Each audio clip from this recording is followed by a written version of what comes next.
The next question is from a sister by the name of Maryam. She's a revert. She's from Birmingham, UK. Salam from a new Muslim who was a Christian before. My children are 6 and 9 years now. Sometimes they ask to fast, but I don't know if they are ready yet. I don't know if I'm ready to let them stay without food for the whole day. Please advise me. Thank you. Fasting is fard only for an adult Muslim who is sane, who is healthy, who is not traveling. But it is not fard for a minor. But if a minor does it, it is preferable they get trained.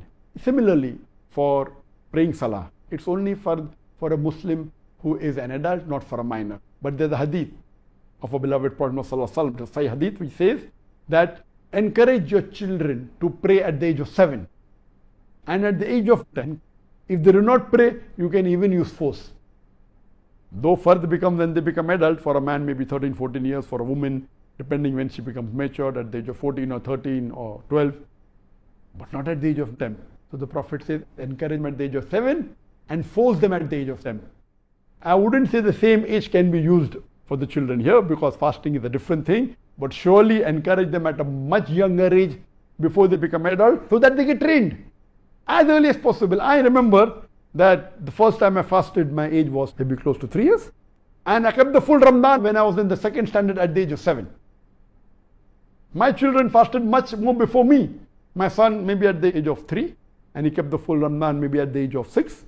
My daughter maybe she fasted the first time at the age of 2, and she kept the full Ramadan maybe at the age of 4 or 5. So encouraging them is very good. Even if a child fasts and breaks in between, there is no sin because it's not fard. Not that they have to compensate after Ramadan. It's a voluntary fast if you break. You don't have to compensate it. So you have to encourage them. You can give them gifts. Okay, if you fast, I will give you some gift, give you a toy. I'll get some ice cream or chocolates, good. And see to it that they fast the full month as early as possible, depending upon each individual. Not that because I could keep the full fast at the age of 7, the full Ramadan, I could fast my son at the age of 6 and my daughter at the age of 4 or 5. Every child cannot do it. So depending upon the capacity of your child, try it out. If they do not complete also, no problem. Oh, mashallah, you at least kept half, no problem. Next time you'll keep 3/4 because it's not a fard. Encourage them. Many of the parents are afraid, oh, my son will get sick. Don't worry, nothing is going to happen. You're not going to force them, okay, don't eat. Encourage them. In our school, mashallah, children from senior KG first standard, many of them used to fast the full Ramadan. And all of them at least a few days, alhamdulillah.